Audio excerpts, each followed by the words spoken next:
And here we go. So, welcome everyone. It's great to see you all once again for the second of our sessions on the series Heritage, Civilization, and the Jews, which was on PBS 40 years ago, 41 to be exact. It was created by Abba Eban, the great Israeli statesman and historian and spokesperson, and just all around good guy. Um, and it had a lot to say to that time, 40 years ago, but it also has a lot to say to our time.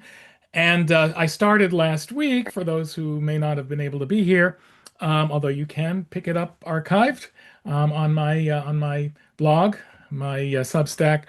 Um, but I talked a lot last week about how 40 years ago things were different for American Jews and how it was needed then, this kind of series, which could help to instill pride in Jews, but also, since 50 million people watched it, won a Peabody Award, won an Emmy, a lot of other people watched it too.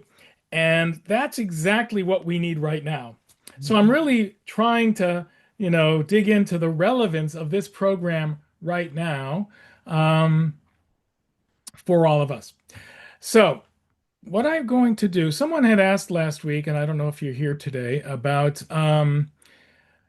other books, history books in particular, that I can definitely recommend. And here I'm going to give you the link to to a site, My Jewish Learning. So it's up in the chat. You can click on it, leave it on your screen or somewhere on the side, and look at it later. My Jewish Learning has an article on the top 100 Jewish books, including many history books. Of course, Abba Eban wrote the coffee table book, which I mentioned last week, for this series, Heritage, but he also wrote an incredible book called My People, which is about a history of the Jews. All right, so let's continue the journey as Abba Eban laid it out and see where it takes us. Just getting technical again, I'm going to mute everybody, but you will all be able to unmute if you talk at any point as we move ahead. But just so we won't have any disturbances now. All right, so we start this week in Babylonia. Last week was ancient history. It seems like ancient history. A lot's gone on since then. But last week we talked about the Bible, the period of the Bible. Now we're right at the end of that biblical period. We're actually going to go a whole bunch of time, several centuries, this week, as this is a three-session seminar, so you can't do all of Jewish history uh, except by going fast at some point, and this is the week we're going to do that. But we're going to make some key points. So Abba Eban basically left us off last week, and I left us off at the Babylonian exile, which was the year 586 BCE. Of course, Jews use the terminology BCE, before the Common Era, which is equivalent to BC. And that's when the first temple was destroyed. The Babylonian exile lasted for 70 years, approximately. 70 is sort of a key number in Jewish tradition, especially in Jewish history. And that's when Jews were allowed and invited to go back. Not every Jew went back from Babylonia, but back to rebuild Jerusalem, rebuild the temple. And that was when the Persian king Cyrus had taken over Babylonia. So last week we also talked about some of ancient Judaism's key contributions to civilization, including monotheism, which was, Abba Eban's big one, the calendar, language, just perseverance, the ability to survive, some survival strategies, and even thrive in times of duress and catastrophe. So today, as we journey through, we're going to be looking at some key themes that emerge. And I'm going to show you some. So first of all, let me move this out of here. Okay, so here I am. And here we are, rather. At the beginning of last week, we talked about the wanderings of Abraham. Of course, the Fertile Crescent you see in the green here, and going from Mesopotamia to Canaan, that in fact, this journey of Abraham is really the journey of civilization itself. We talk about the Jewish year, the 58 centuries now in the Jewish calendar. It has been about 58 centuries since the Sumerian civilization really began and initiated many of the things that we came to know as civilization. Jews have been involved from just about the start, or certainly from almost the start, but also have connections going back all the way. So, ironically, when the first temple was destroyed, the Jews, who weren't yet called Jews or just beginning to be, and we'll talk about that, the tribe of Judah, which was the southern part of the Israelite kingdom, remember it had split off, the Jews were exiled by the Babylonian king Nebuchadnezzar to Mesopotamia, back to Babylon. So, in fact, they retraced their steps, the steps that had been taken to the land of Israel, to the land of Canaan, to start Jewish civilization. They retraced it. They went back. And that's one of the fascinating things that we're going to talk about here today. So, here are those keys that come up often, not just in this second episode of history of heritage, but also throughout most of the episodes as they deal with the diaspora, especially. So I'm going to read it to you. I don't know if you can see it on the screen. One, exile as a key to survival. It seems counterintuitive, it seems ironic, but in fact, the secret of Jewish survival has been that we've been in exile for so long. Now, exile needs to be accompanied by hope and yearning. It needs to can't be total despair. Otherwise, exile doesn't work. But it has worked for us. Number two, interaction with and contribution to surrounding cultures while maintaining distinction from it. I mean, that's really a key in that it happens not only in exile, but also in the land of Israel. But Jews are always interacting with the culture around it. We'll see that especially today when we talk about Hellenism, the Greco-Roman period. Three, Jews have had an important role as what Abba Eban calls the peg and nails of culture. What does that mean? Basically, the glue. If we're going to go for Home Depot, we can go in either direction. But the peg and nails means we're sort of the things that you stick, the wood to in order to bring different aspects of culture together. And most especially in the Middle Ages, that meant the Christian world and the Muslim world. We were that in-between group that helped to smooth the path from one to the other. Number four, Jewish history has unlimited, it seems, cycles of prosperity and persecution. That actually starts in the book of Judges. We see the pattern, and it becomes theological because the prosperity is followed by sin. God then punishes, people ask forgiveness. Persecution is the instrument of the punishment, persecution by other nations, and then God hears the people of Israel. That's in the book of Judges, and they go back to prosperity. But we see it, of course, throughout history, all kinds of cycles of prosperity. And number five, reacting to tragedy, to the persecution. How Jews do that? Through consolidation. Sometimes you have to sit back and wait a few decades, as happened sort of after the Holocaust, where there really couldn't be much creativity in Judaism as we absorbed the enormity of the loss. But that happened many times in our history. And then there are periods, especially tragic periods, that are followed by incredible creativity. We'll talk a little about that. Number six, political leanings. This is a theme that you see several times, not necessarily in the second episode, but in many of the episodes. Remember, there are 9 in the series. And Jews are constantly facing dilemmas as to which side to pick. And sometimes the sides pick them. We really didn't have a choice. But you'll see, and again, it's counterintuitive because I think most of us would assume that Judaism is by nature almost innately progressive. I mean, that's just because we've sort of grown up with the post-FDR America where Judaism has fit in quite well. And in fact, in many cases, it has been. But Jews have survived quite well in the past where there is strong, stable, which means conservative leadership. Not necessarily autocratic. Remember, the democracy is pretty new, but a good, strong king who needs help. He bring on the Jews. Okay, and power of communal cohesiveness is also a key. So those are the things that you're going to see coming up again and again. Basically, now you can go and watch PBS. No, just kidding. But I'll be returning to these things. So you just, need to keep that in mind. All right, so let's focus on Babylonia, because I think it's not only just the one that's the most interesting and also just the one that is so seminal and so important, and yet people do not realize it. 586, I mentioned, the first temple is destroyed. Babylon is the center of world culture. And remember, Jews had a history there. That's where we came from.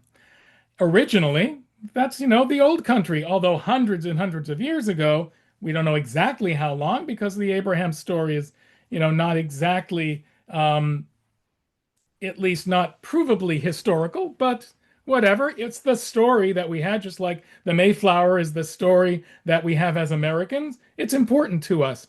Mayflower did happen, by the way. All right, so the wanderings of Abraham.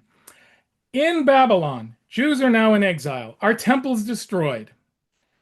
We wept for the homeland and for our unique experiences, but, and 10,000, remember, 10,000 families from Judah were forced out of their land, out of their home. They're forced to interact with a strange city, a huge city, one of the largest in the world at the time, and a crossroads.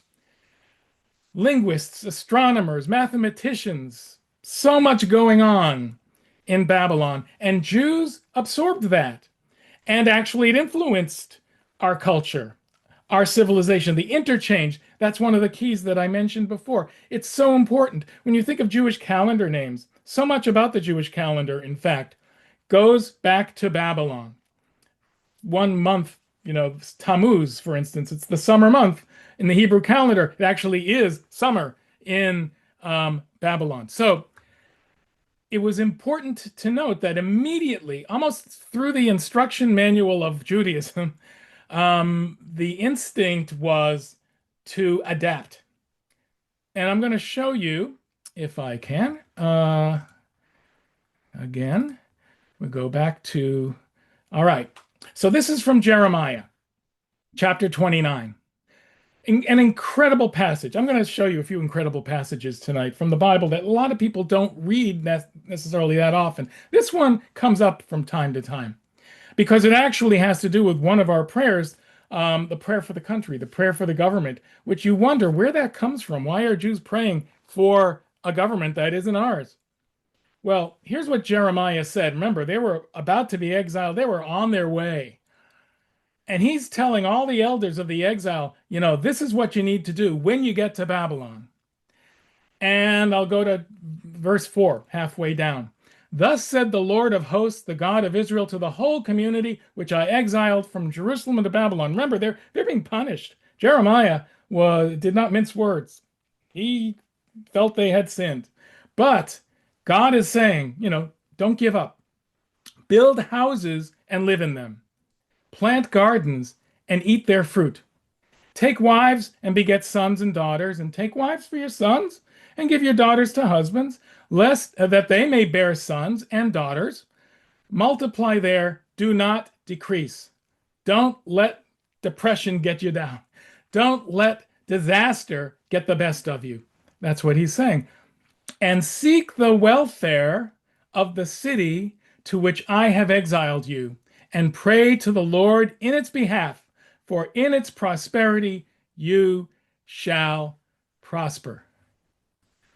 That's amazing. That's in our Bible. I encourage you to read the surrounding verses too. It's so wise and so, again, counterintuitive, adapting to the culture that we are, basically stuck in. We have no choice. 10,000 families exiled there. And this became the standard by which Jews lived through the next 2,500 years of dispersion. At that point, there was a period when Jews were back in the land. It was about to come, and there would even be some independence in the land of Israel, but primarily ours is a history of diaspora. And I mentioned this last week. Abba Eban, the quintessential Zionist, understood the importance of diaspora, understood the importance of exile. And they adapted in many ways. The temple had been destroyed, so they didn't, they couldn't do sacrifices anymore, which was their principal means of worship. But there were other rituals that they could adapt. For instance, food. Food is a key to culture. So there was a practice of having bread on the altar in the temple called the shewbread sometimes it's called. And so what they would do is remember that bread by taking a little piece of it, and as we do to this day, take a piece. Some might be familiar with this, called challah, which we use when we're making challah. In fact, to mimic the sacrifices of old, to take the piece and to burn it as the sacrifices were burned. So in their own way, they were able to recreate the ways of Jerusalem. And the dietary laws themselves, kashrut, which are, in Leviticus to a degree. Many changes occurred over the subsequent centuries, but what you eat becomes an important way of who you worship, of being Jewish, of identifying as being Jewish, of being distinct as Jewish. So in Babylonia, they were able to sustain themselves. The Torah was completed and written, and people proposed something radical here, more radical than the kind of warfare that was being practiced. Judaism proposed that the word could be more powerful than the sword, and that worship, that religion, that culture is transportable. And that's what happened. And in fact, the word was proven to be more powerful than the sword because the Jewish word is still around. Babylonia, not so much. Within a generation, Persia, King Cyrus of Persia, conquered Babylonia. They were gone. Jews, like many other peoples in Cyrus's empire, were allowed to go back. He thought it would be a good PR move, and it was, because a lot of Jews started naming their kids Cyrus after that. But we brought back from Babylonia, lots of cultural remains, influences. You think of let me just show you. This isn't from the same period, but okay. I think I'm actually still on. I'm sorry, I'm still sharing. So I did that. Okay, so the zodiac. This is from a synagogue in Israel, in the land of Israel, from much later. But of course, I mentioned the calendar. You see it right there. This is on a synagogue floor. So there is definitely interaction that's going on. We don't think, there's nothing wrong with horoscopes and astrology, but we just don't think of it as being Jewish. It's very Jewish. Not only that, but you see, this is again from much later. But in the period that one would call rabbinic, there are human figures in here. We don't think of human figures as being part of synagogue art. But again, there was so much that was being incorporated from other cultures.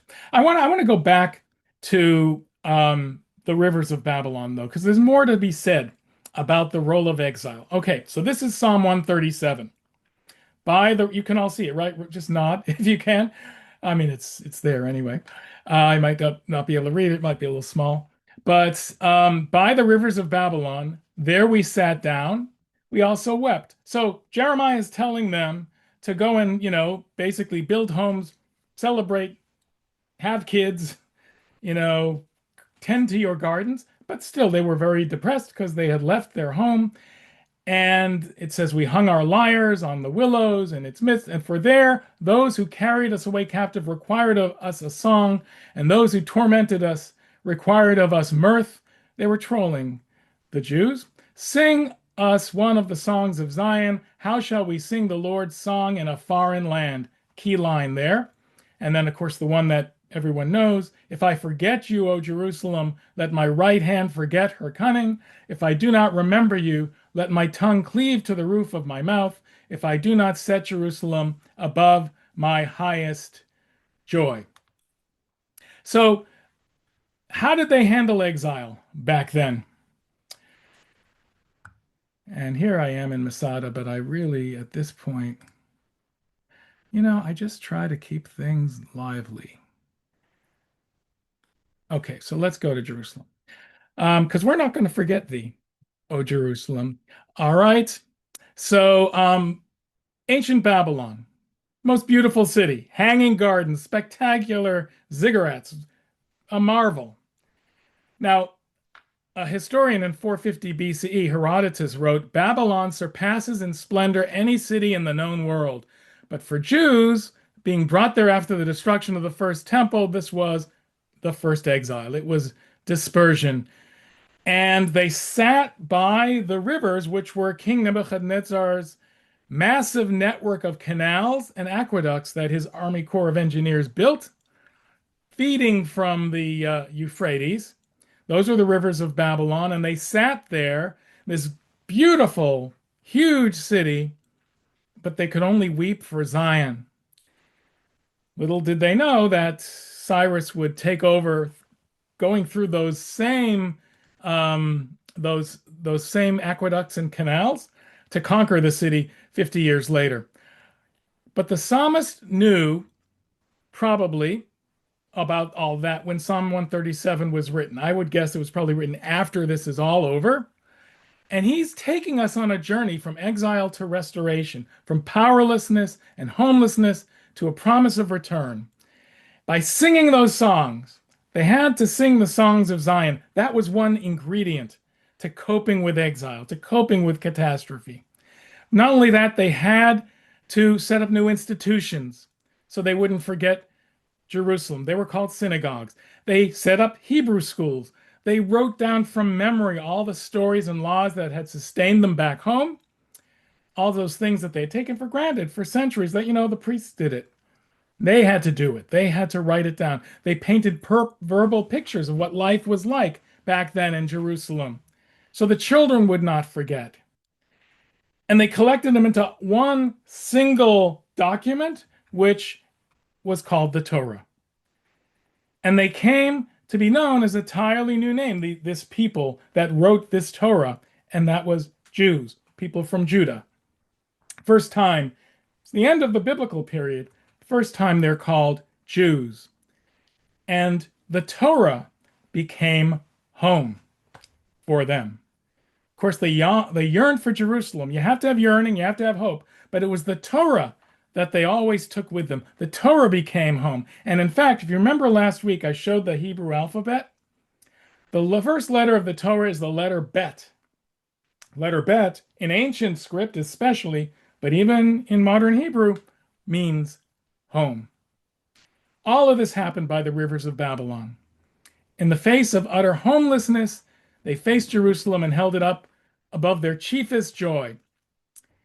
So Psalm 137 is a snapshot of a single moment of triumph that seems like tragedy in Jewish history. This psalm marks the moment when the home team learned how to win on the road. And this is a triumph that we have repeated time and time again throughout the experience of homelessness. And we've transformed Judaism itself into a stronger and more dynamic faith. So the Torah was a product of exile, later the Talmud, later Kabbalah. That's what we see in this series.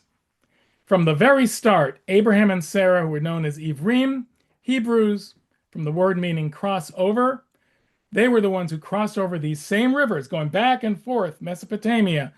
They left it behind, and we later returned it, choosing homelessness in order to found a new faith. So Eban puts it in this way, and I'm going to get back to sharing. he says, the exiled people who wrote God into their version of history were called Yehudim, Jews, the people of Judah. In the experience of exile, the vision of the early Israelites was transformed and the Jewish people was born. They believed to have a chosen mission to carry the word of a single God of justice and mercy from this place, Jerusalem, to carry the word for history. So, exile is a major gift to civilization from the Jewish people. It's ironic because it's been incorporated by so many other people, so many other groups to this day. I mean, the Dalai Lama asked rabbis for advice on how to deal with his exile and Tibetan exile. Of course, even the Palestinians have borrowed some things from the Jewish roadmap to dealing with exile. But throughout history, people have. Just as last week I talked about the Exodus, the experience of liberation, and that has become a human template that was created by the Jewish people. I'm not being Judeo-centric here. I do want to increase the level of the degree of pride that Jews have in our tradition, in our faith, in our history. But I do understand that we can't do it alone. In fact, here's an interesting question I'd love to just toss out so that maybe you can speak. And by the way, of course, puts things in the chat if you have comments, reactions, questions. We couldn't have done it alone. We couldn't have rebuilt the temple. We couldn't have gone back from Babylonia without King Cyrus's goodness. I mentioned that a whole lot of Jews named their kids Cyrus. To this generation, it maybe to the last generation. You don't see a lot of Cyruses now, but in the 50s, not just Jews, but others, this Secretary of State, Cyrus Vance. I mean, there were Cyrus has been a key, and also Alexander, because of Alexander the Great, who's coming up very soon in the history books. He was seen as good to the Jews. Again, you have this notion, sort of coming back and forth between my points, playing ping pong here, but the whole question of stable, strong government, in this case, a king, like Cyrus, like Alexander, that has often been good for the Jews. Maybe not in the long run, but at least in the short term. If you want, you can throw into the chat names of others who may be examples of that, of the strong leader, who has been helpful to the Jews. Let's keep it like not in the last 10 years, if we can. But, whatever. I mean, Anwar Sadat is a good example, although he didn't live long to talk about it. Harry Truman, he recognized Israel. Napoleon, not a perfect guy, not a great leader in some ways, but in terms of the Enlightenment for Jews, he did some positive things, and Eban talks about it in the series. Who else? Let's think. There was in the 4th century, and he's not really mentioned in the series, an emperor named Julian, who around the time of Constantine, he only ruled for a very short time. He was actually assassinated, partly because he was a Judeophile. And at that point, there was are you going to pick Christianity? Are you going to pick Judaism? He picked Judaism and was ready to help the Jews go back to the land of Israel and rebuild the temple. 4th century. And in fact, there is graffiti. I don't have it here in my pictures, but on the western wall, right near Robinson's Arch, which is way to the right, not the actual wall where people pray, the part where egalitarian Jews have prayed, but way down near the corner, there's a little thing jutting out called Robinson's Arch. It's just the remnants of an arch.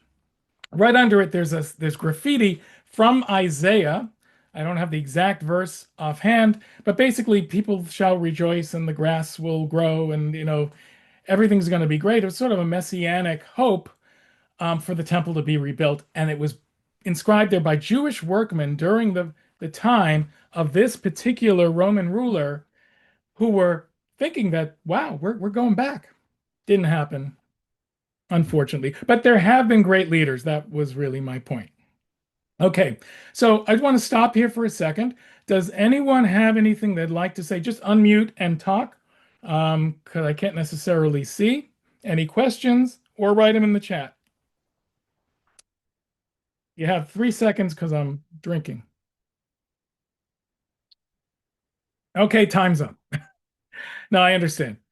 But please do feel free to write any questions in. All right, so Oops. I'm a we're little back in the land. I want to give one other example from that period, that early Second Temple period, of how Judaism was made portable, that the Torah became, and the Torah now had just been, I would say, many historians say, I can't be conclusive about this, but had just been codified. The not canonized yet, but basically given that role, the Torah and much of the Bible, not all of it yet, at this time. And there's a fascinating passage that I want to show you from the book of Nehemiah. Ezra and Nehemiah were the leaders who basically consolidated Jewish presence back in Jerusalem in the early Second Temple period, um, several decades after the return. So they've already started to grow the community, but the temple hadn't been rebuilt. Jerusalem was in a shambles.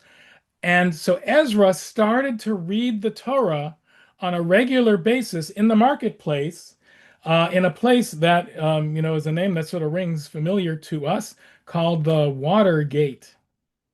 That actually is how they got that name, in fact. So he's talking to the people. This is the book of Nehemiah, chapter 8. People assemble in the square before the water gate. Ask Ezra, bring it out. Bring out the teaching of Moses. We want to hear about it.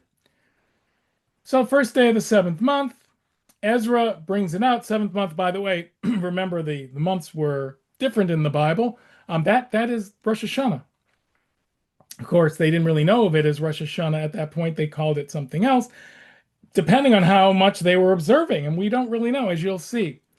So the men and women, they all listened. He read from it, facing the square before the water gate, from the first light until the midday.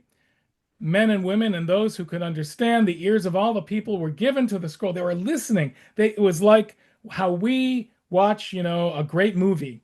This was not just entertainment, this was captivating to them. Ezra stood upon a wooden tower. The scene is set for us and shows who was there with him. And he opens the scroll in sight of all the people. He holds it up, almost like Hagba, for he was above all the people. And he opened it. Incredible detail here for the Torah, for the Bible. And he blessed God, the great God, and all the people answered, Amen, Amen. This was an interactive thing. And their hands upraised. They are into it. They bowed their heads and prostrated themselves before the Lord with their faces to the ground. This is like a religious happening. And then verse 6, anyway, verse 8. They read from the scroll the teaching of God, translating it and giving the sense so they understood the reading. Now, so they didn't really understand Hebrew. They were speaking probably Aramaic or a form of Aramaic, whatever they had spoken in Babylonia. Think of, our grandparents, great grandparents coming over from the old country, what they were speaking. Yiddish, most likely. So Hebrew, and even in later, after this, in Second Temple period, Jews only spoke Greek on the streets. You'll see that. So anyway, they translated. Nehemiah, Ezra, and the Levites, they all spread out. They didn't have microphones. And here, verse 9, the quote, "This day is holy to the Lord your God. You must not mourn or weep." For all the people were weeping as they listened to the words of the teaching. Think of that passage next time you're in shul on a Shabbat morning hearing the Torah being read. This is our ancestors coming back from exile, just beginning to rediscover and reimagine in a new way an ancient tradition. So Ezra or Nehemiah further said to them, "Go eat choice foods, drink sweet drinks, celebrate, send portions." It's actually sort of the Purim custom. For today is holy to our Lord. Do not be sad. They're telling him, don't be sad. Just like Jeremiah a few generations earlier said, don't kvetch, go out, have a family. Anyway, they're saying, don't be sad, for your rejoicing in the Lord is the source of your strength. Joy is the source of strength. An amazing passage. The Levites were quieting the people, hush, hush, hush, for this day is holy. Don't be sad. And then all the people went to eat and drink and send portions and make great merriment, for they understood what they were told. Second day, the heads of the clans, all the people, the priests and Levites, gathered to study the words of the teaching. And they found something there. This is verse 14. God had commanded them to dwell in booths during a festival in the seventh month, Sukkot, which is just a couple of weeks away, biblically speaking, from where they were. They didn't know about it. This is astonishing. And they realize they have to announce it, proclaim it. They have to tell the people, go out to the mountains, bring leafy branches, olive trees, pine trees, myrtles, palms, leafy branches to make booths. They're not even getting to the lulav and etrog here, just to build the Sukkot. So the people went out, verse 16, and brought them and made themselves booths on their roofs and their courtyards and the courtyards of the house of God, in the square of the water gate, in the square of Ephraim gate. And the last two verses, the whole community that returned from captivity made booths and dwelt in booths. The Israelites had not done so from the days of Joshua, the son of Nun, to that day. And there was very great rejoicing. And they celebrated the festival, and solemn gathering on the 8th, which is Shmini Atzeret, as we know. I just think this is one of the most remarkable. I've read to you today three of the most remarkable passages in the entire Bible, in my opinion, because it talks about the human element here of how a tradition evolves, but not just evolves, is inspired. You need an ingredient of returning to the past, but you need to make it new. The old becomes new and the new becomes holy, as Rav Kook, the first chief rabbi of Israel, said. And that's what happens to Judaism here. They hadn't observed Sukkot since the days of Joshua, which, if you look at it chronologically, understanding that dates are, it's at least hundreds of years. Of course, they can chalk off the last 100 to exile. Hundreds of years if you're ever feeling guilty that American Jews have forgotten how to observe a holiday or keep kosher, think how they felt and think of where Judaism is now and has evolved since then. We are the people that just won't quit. And it comes from moments like this. And that's what I talk about, moments of revitalization, of creativity, but also the power of Torah. So, exile, Torah, those are key. I'm going to move on now, unless there are any questions, because we're going to talk about Hellenism, which is, so important. I can't do all this in 20 minutes, but I'm going to try. Just getting back to Ezra for one moment. We say out of Zion comes the Torah, ki mitzion tetzei Torah. We take the Torah out. But really, it's out of exile. It's out of the Babylonian experience, the exilic mindset. Mount Sinai was not in the land of Israel, even in the stories.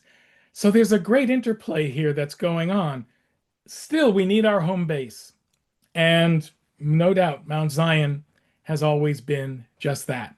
All right, so now let's get to Greek culture, which, I showed the astrology part. And yes, that's important. But Greek culture and Judaism have always really worked hand in hand and yet in opposition. And that's the fantastic dynamic that we see in the evolution of Jewish civilization and world civilization. Remember, Eban was concerned about the latter more than the former in a way. So some of the ways that Greek culture, now we're talking Alexander the Great, 330-ish BCE, next few centuries, consolidation of Greek rule eventually became Roman rule. in the first century, second century BCE. So, first example of how this interplay goes on. Remember, I talked about them translating the Torah to Aramaic?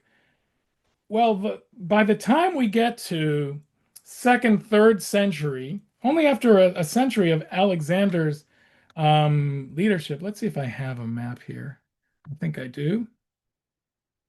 Yeah. All right. So this is the Roman Empire, but basically the Greek leading to the Roman. So Jews are all over the place. Of course, this is the land of Israel's on the right. But Jews already since Babylonia, since the Babylonian exile, had found homes elsewhere. And probably the most famous and well-populated Jewish communities of that time were Greek-speaking communities. Places like Antioch, Alexandria, Ephesus. I don't know if you've ever been to Ephesus. If you go on the Greek cruises, the Greek islands, usually they stop there. One of mine did. It was fascinating because that's where so much took place in the time of Paul. Um, Alexandria, huge library, literacy, wisdom, very much part of Greek culture. And yet, also, the love of learning, of course, becomes a primary Jewish cultural trait. So, and that it starts with the book itself, and they wanted to translate it into Greek so Jews would understand. Just like heritage civilization of the Jews, Abba Eban wanted Jews to be proud of Judaism, but also 50 million others were reading it. Well, the Bible had to be translated into Greek. Bible means the book, biblos in Greek, so that Jews could read it. But it so happened that the rest of the world read it too. And the way to accomplish that and to achieve the goal of universal education was to translate it into Greek in an effort that was called the Septuagint. Of course, the Biblos in Greek, but the Septuagint, the 70, because there is a legend that 70 Jewish scholars were brought together into a single place. They went into their separate cubbies and each wrote the translation. And God, miracle of miracles, the translations, all 70 were exactly the same. And if you believe that, I'll sell you Bibles. I don't know. They weren't the same. There are differences. There are such key differences between the Greek Bible and the Hebrew Bible that an entire religion came out of it, Christianity, because of some of those differences. But getting ahead of myself, the important thing here is the people of the book, which actually was a Muslim name for Jews much later on, but Jews loved learning. So one question I would ask, given the fact that for Greeks also knowledge was key, which came first? The chicken or the matzah ball? No, which came first? Did Jews inherit this love of learning from Greeks? Or did Greek culture gain from the Jews? I gained a lot of stuff from the Jews. This one, I'm not so sure. So Alexandria was a place of fusion where Jewish ideas mixed with Greek ideas. And there was also, because there is this mixing, there is two things happen. One, there is actually conversion. People convert to Judaism. People are fascinated by Judaism, especially in the Roman period, a little later on.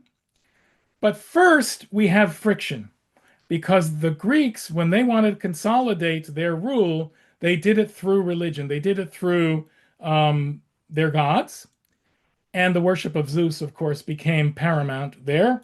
So we have in the second century BCE the very famous Hellenistic battle for the hearts and minds of Jews. And the bad King Antiochus, we're about to come to Hanukkah in a few weeks. So he turned repressive. He forbade circumcision, the Shabbat, the possession of Torah. He plundered the temple. He put up a statue of Zeus, ordered pagan sacrifices in every town, did a lot with swine, which of course was forbidden to Jews. He didn't call any of the Maccabees piggy, though. I don't believe. Anyway, the rebels were driven into the hills, and we have the Maccabee story, the Maccabee rebellion. And in the end, the Maccabees win, at least somewhat. They're able to liberate the temple. Eventually, they're able to achieve independence from Greek rule. For a period of years, Jews actually had independence. Abba Eban says it this way: once the temple was liberated, the traditions of the people had triumphed.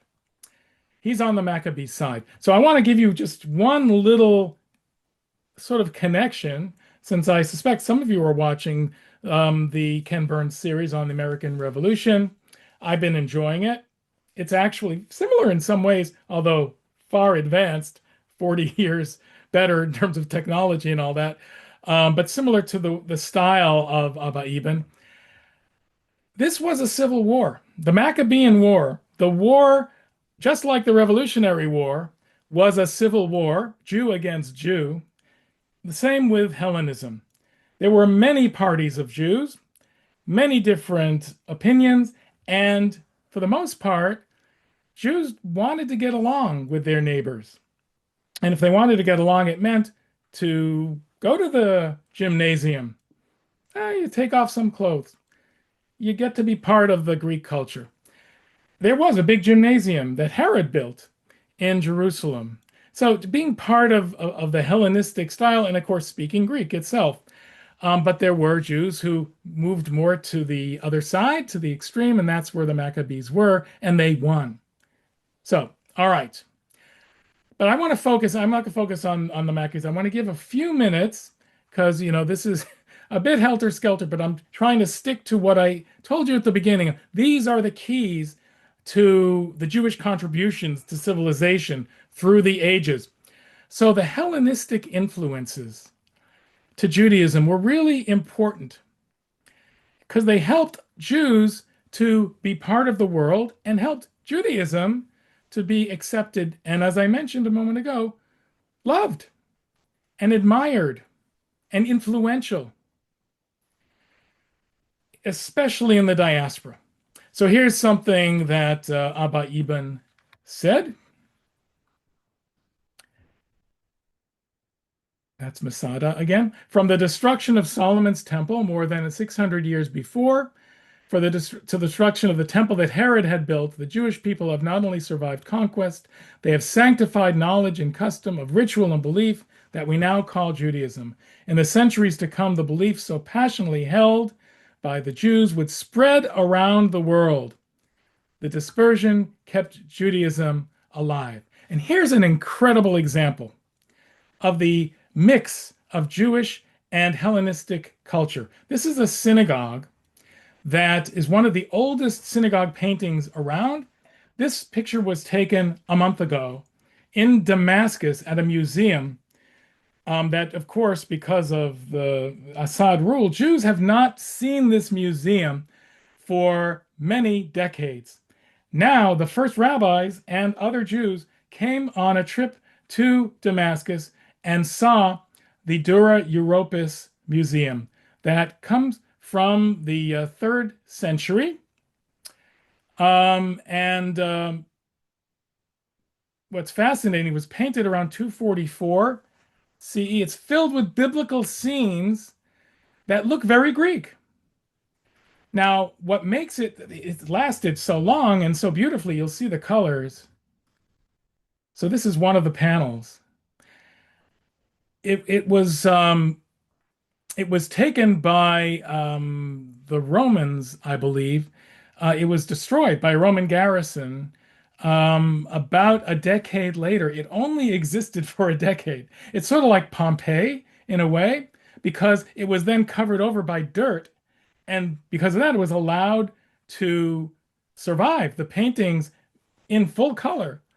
And you can see again, if you can see this, this is the whole scene of there were 2 of the walls. There are actually 4 walls. This was recreated, but the actual original paintings, which were at some point lacquered over, which I guess has helped to preserve them. They look nice and shiny. But you notice these look like paintings from that period, not necessarily Jewish ones. First of all, again, human figures. This is during the Mishnaic Talmudic period, but the rabbis weren't in charge yet. So, what is this actually depicting? I don't know if anyone knows. If you do, I'm going to tell you anyway. This is the vision of Ezekiel, the dry bones.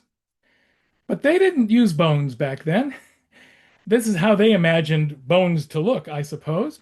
Um, Ezekiel has the hand of God, you see at the top, bringing these inanimate human beings back to life. But it's not just individual, and you see like pieces of bone on the floor, um, heads.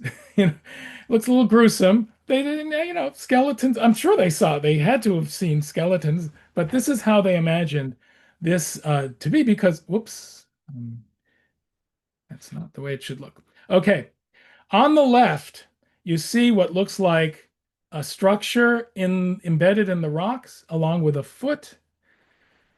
The structure is the house of Israel, symbolic of the house of Israel. Foot is just one of the feet that's being reassembled in this vision of the dry bones that Ezekiel has. So this is in the diaspora in Dura, Syria, and yet they're envisioning a return to Zion, the dream of the return to Zion. It's just a fantastic depiction. So here's a woman, one of the women who was on the trip. This again taken last month. This was in the Jewish press. It was all over the place. It was the Jerusalem Post. I saw it in the wire services. Big deal. But anyway, so what she is standing underneath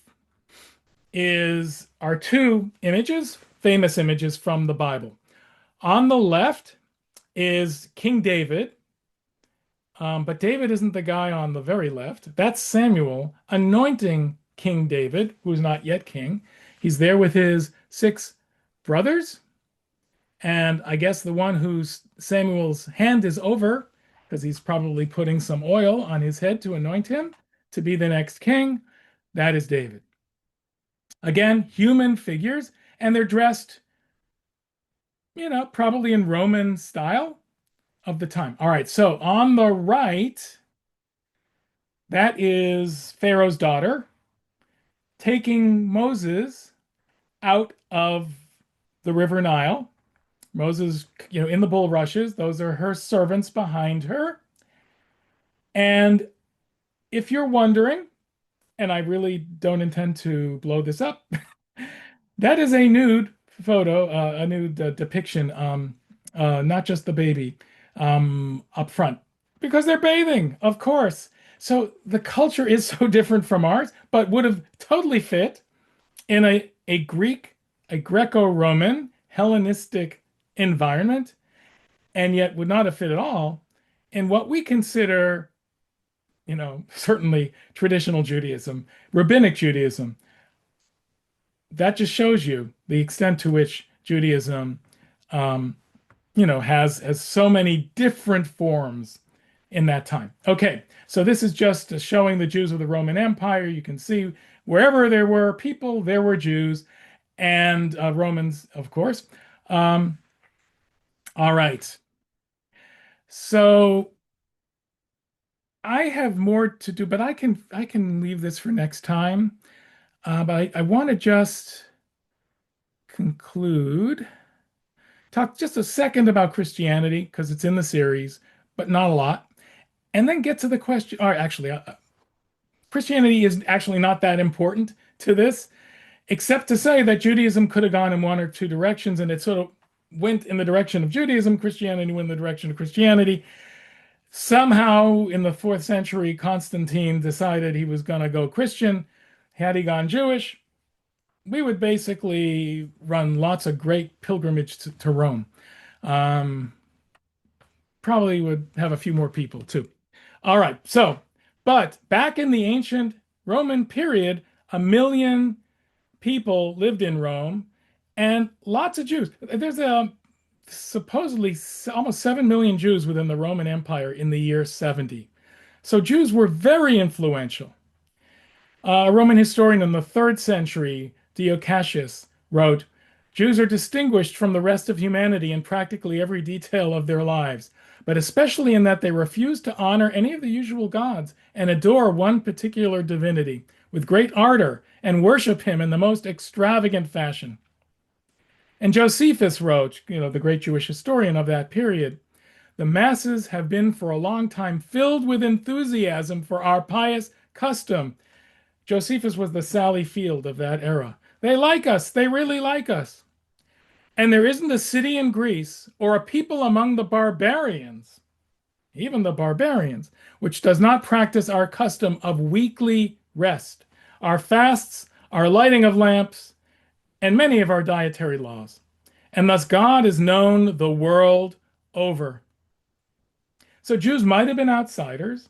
We might have been different, but people were curious about us all over, and many converted to Judaism. As I said, Constantine, flip of a coin, went by way of Christianity. He had a dream, saw a cross, didn't see a menorah. That's our luck. But Judaism certainly had quite a following. And so Jesus was one of them. Abba Eban calls him a Jew, and he was, absolutely. There were many other sects at the time. Paul is the one really who spread the faith a generation later. And for the most part, the early Christians were Jews, the Nazarenes. But eventually the separation became pretty filled with enmity. So I'm going to stop right here because next time I'm actually going to slide from the Middle Ages next time, talk about anti-Semitism. Eben has a lot to say about that, but also the contributions of Jews to the Middle Ages, and get into the modern period as much as I can, concluding with America and Israel post-Holocaust. And that's sort of the roadmap. But I wondered if anyone has any questions, anything you'd like to say at this point. Even comments, I appreciate it at some point during the week if you want to send. We're not meeting next week, of course. We are meeting 2 weeks from now, our final session. And I'll post this archived on YouTube and in Substack. Any comments? I'm particularly taken with your discussion of how Jews were appreciated and their contributions, because that's something I think we need to remember in this time, especially. Thank you, Barbara. Yes, I totally agree. That is why I'm doing this. And I will tell you, initially, we had a huge sign up. I knew that it would sort of decrease over time, but a lot of people watched the archived version and also read it because I summarized it in writing. Right. And I really want people to share it. And it's important. There's an awful lot we could talk about tonight that isn't so pleasant, and about Jews too. But this is so important for people to get the main message of this, desire for a moral world based on the idea of monotheism, a literate world, a world filled with kindness and good deeds, and a world where people are connected. The pagan males, which I'll have to get into more next week, where groups from one side of the planet can talk to groups from the other side and share something in common, which very much is the spirit of Judaism. Right. Thank you, Barbara. Any other comments? All right. Anyway, it's great to see all of you, or at least some of you. And we shall meet one more time the week after the holiday. Have a great Thanksgiving, and try to watch some of the series if you can. Bye. Thank you very much. It was good. I am watching the other parts of the series.